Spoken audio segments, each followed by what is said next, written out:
Chapter 27. The previous day had been a watershed moment for Terry. After her conversation with Callias, things were once again a blur. It was the last day for her to be on the island, so it was fortuitous the signal had been sent to Corlin when it was. But now that Terry had been saddled with this knowledge, she wasn't sure what to do with it.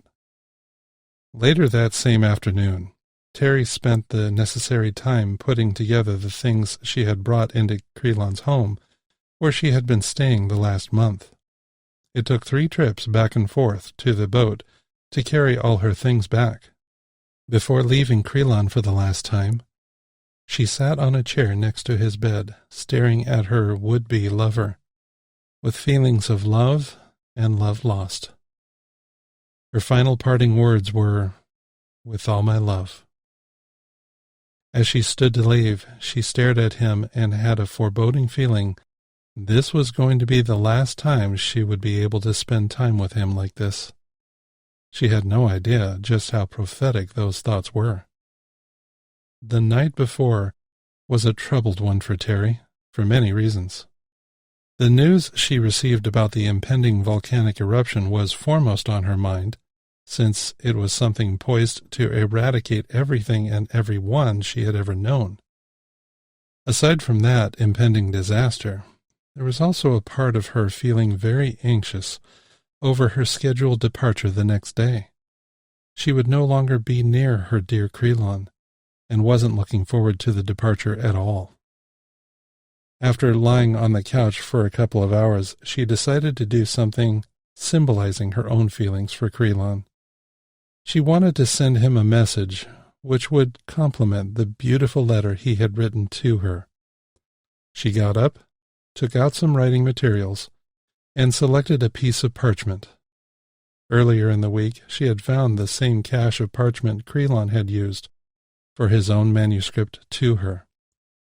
Terry began writing. To my Creelon, my soulmate. As you have said to me in your letter, time and distance would never separate me from your love, and I definitely feel your love reaching past the centuries to touch my heart as it beats in my chest next to yours.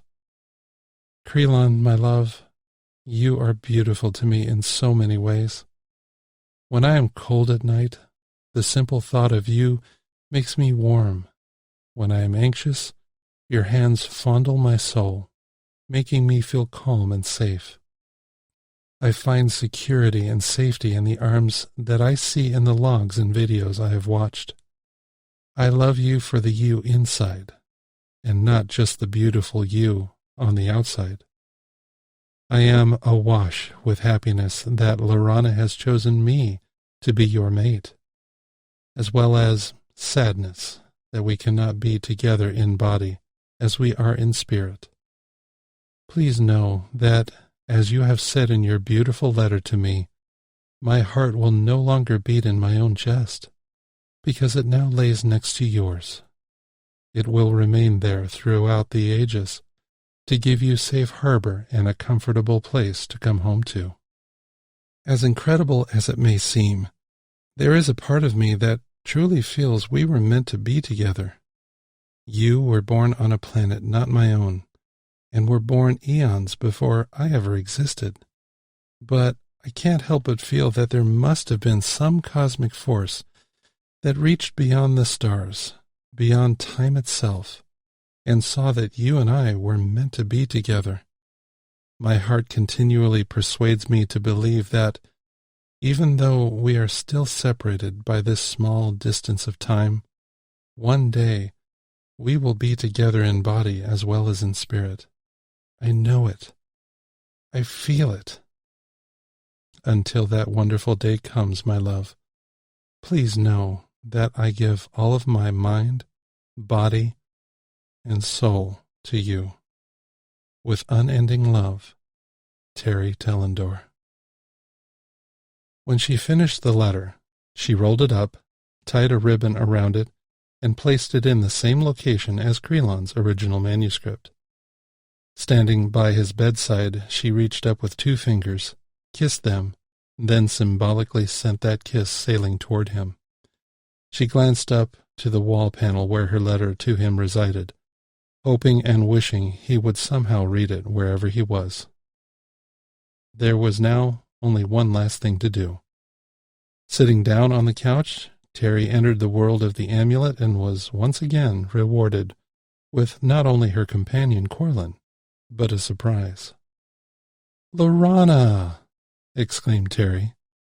The two friends ran into each other's arms, giving each other the perfect embrace of the ages, the hug by which all other hugs in the universe will forever be measured. Thinking about this later, it was something which made sense to Terry, because of Lorana's ability to perfectly reflect Creelon's personality. Stretching back from her hug, Terry looked over to Corlin, who was standing near with a Cheshire cat smile on her face. She held out her hand to Corlin, inviting her into a three-way hug, which none of the sisters wanted to end. The tears streaming down their respective faces finally demanded attention, so they parted to attend to their faces and mop up the mess they were all creating. "Lorana, I am so glad you're here. I'm going to miss you so much," lamented Terry. "Terry, I have a question for you," said Corlin. "Yes?" "I've spoken with Lorana at length about the events of the past several days, and of how you and Creelon have this bond now between you. I know. It's something at once overwhelming and comforting. I am so glad I had the chance to meet you, Lorana. I wish I didn't have to say goodbye, but my life awaits me back in New York." "What would you think if you didn't have to say goodbye to her?" Corlin asked. "What do you mean?" "Lorana and I were talking about this last night. I'm not sure you're aware of this, but as difficult as it has been for you to come to terms with the love of your life having to remain here on the island when you leave, the prospect of your leaving has been equally hard on Lorana." "It has?" "Definitely," inserted Lorana. "As I told you before, the personality of my companion is reflected in my own personality. So the connection you have with Creelon, and I know he would have with you, is similar to ours. Yours and mine isn't romantic, but the connection does exist nonetheless." Terry was surprised by this revelation. It wasn't from learning Lorana was going to miss her, but that she was feeling the same thing as Terry. In the last several days, Terry had been wrestling with sadness over not being able to spend time with her once she left the island. Lorana represented the only enduring link to Creelon that existed, so leaving the island was like leaving two people she loved, in different ways, rather than just one. "I have to admit I've been feeling a lot of apprehension over leaving the island for that exact reason. I love all that is here, and there's so much more for me to learn. But one of the biggest reasons I don't want to leave is because I know deep in my heart I will miss you, my friend. Don't get me wrong, Corlin, I love you like the sister you are.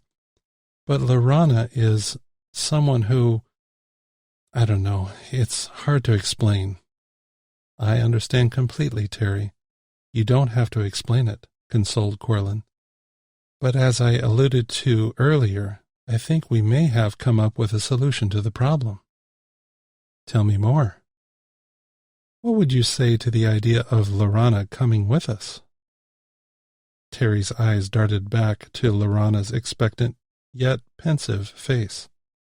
She wasn't sure what her own face looked like, but probably a face of shock and wonder at this idea suddenly coming in from left field. By now, I should know better than to ask this stupid question, but "You can do that?" asked Terry, incredulously. "The amulet has a considerable amount of abilities. Even I am still learning all it has to offer. One of the abilities we discovered is it can accommodate the lives of two sisters in it. If you are agreeable, Lorana would like to transfer her consciousness into your amulet where I reside. From then on, she will be my sister and a second companion to you, one who is a link to the love of your life." Terry was stunned. She thought about how she continually experienced the non-stop conveyor of incredible experiences from this world. She had begun to wonder if she would become jaded at all of the amazing facets of this culture, and hoped that day would never come. This new prospect didn't require any thought. The decision was a foregone conclusion. Breaking through the reverie happening inside Terry's mind, Lorana said with trepidation, "If you need time to think—" "Yes!" exclaimed Terry, almost yelling. Instantly standing and running to Lorana, she threw her arms around her and gave her a serious embrace, hopefully conveying her happiness at being able to take Lorana with her and have yet another connection to her soulmate. "Oh, Terry, you've made me so happy!" exclaimed Lorana. "This is going to be wonderful. Not only will you have this connection to Krelon, but now I won't be alone when we are back in your world," said Corlin. "I hadn't thought of that before, but I can see how hard it would be on you, being out of connection with the rest of your siblings when we are off the island. But I want to say something before this goes much farther." Turning to Lorana, Terry fixed her gaze on her, saying, "Lorana, my friend, I am gratified you want to be with Corlin and me, and I am definitely happy I will be able to have this link to my Krelon. But I want to make something perfectly clear." Lorana's expression turned serious. "Don't worry, Lorana. I simply want to make sure you know your presence in my life will be something I cherish, not only because of your connection to Krelon, but because you are such a special person in your own right. You are someone I would want to be around anyway, even if you weren't associated with my mate. Do you understand what I'm trying to say?" Lorana's expression changed to one of appreciation. "I do, Terry. Thank you for reassuring me. I really look forward to being your friend and facing all life has in store for us." "Me too," replied Terry. Darting her eyes back and forth between her two friends, she asked, "How do we do this?" "From your perspective," Corlin replied, "it's simple, but you won't be able to be in-world while we do it. Go back to the island and place the amulet in the cradle on Krelon's desk. The process will take an hour. When it is complete, I will come onto the screen and let you know." "Great," said Terry. She swiped her finger across the screen of her amulet, making sure the last face her friend saw was hers with a very large smile. As Corlin promised, the whole process took only about an hour. Terry waited patiently. Without warning, there were 2 beeps in quick succession from the amulet. Then the 2 faces of her companions appeared on the screen. After a quick chat, it was time to go. Emerging from the front door to Krelon's home, her home, she paused for a moment to drink up the last cocktail of Galimarian experience. The quiet rush of the breeze passing amongst the trees and buildings was accentuated by the occasional sound of the builder robots maintaining the pristine appearance of the island. Clutching the golden home of her 2 companions in her hand, Terry began the long trek home. After leaving the safety of the island shield, she sailed on mostly calm waters. Alone with her thoughts as she stared out at the sea, the information about the impending volcanic eruptions hung heavy in her consciousness. She wasn't comfortable with just waiting for the event to happen, but what could be done? It's interesting how the sea can help you think. Perhaps it's the clean air. Perhaps it's the absence of distraction. Perhaps it's both, or neither. By the time Terry got back into port to turn in the boat, she knew she had to do something. Sitting back and waiting for the disaster wasn't an option. pulling into the marina and sidling up to the slip where the rental agency was located, Terry killed the motor. Jumping off, she not only put out the necessary fenders to keep the boat from chafing against the dock, but, as her father taught her when she was little, she fashioned all her tie-offs with a proper cleat hitch, allowing the line to be untied and adjusted even when under tension. As she completed the last knot, she heard a voice come up from behind her. "Well, missy, I see you're back now," said the dockmaster, a salty and generally miserable old guy. After eyeing the knots she had just tied, he said, "That's a right fine hitch you got there. Where'd you learn to tie off like that?" Terry remembered he wasn't so complimentary when she rented the boat originally. He seemed to be a little more pleasant with her now that his boat was back, and it was obvious she knew what she was doing. "My fathers and brothers have been fishermen all their lives, and it seemed I spent more time at sea than on land growing up." "Aye, lass, I can see you know your way around a boat. I must say I was telling some of the other sea dogs here I thought the triangle might have got you," said the dockmaster, belly laughing at his own joke. "Ah, so that's the way of it, eh? I suppose you believe in aliens, too?" replied Terry, falling right in line with the seaman's banter, and smiling wide as if she had a secret to keep. The dockmaster really laughed now, and as far as he was concerned, this girl was all right. Her banter and her knots earned his respect. Terry unloaded her gear and packed it for the trip home.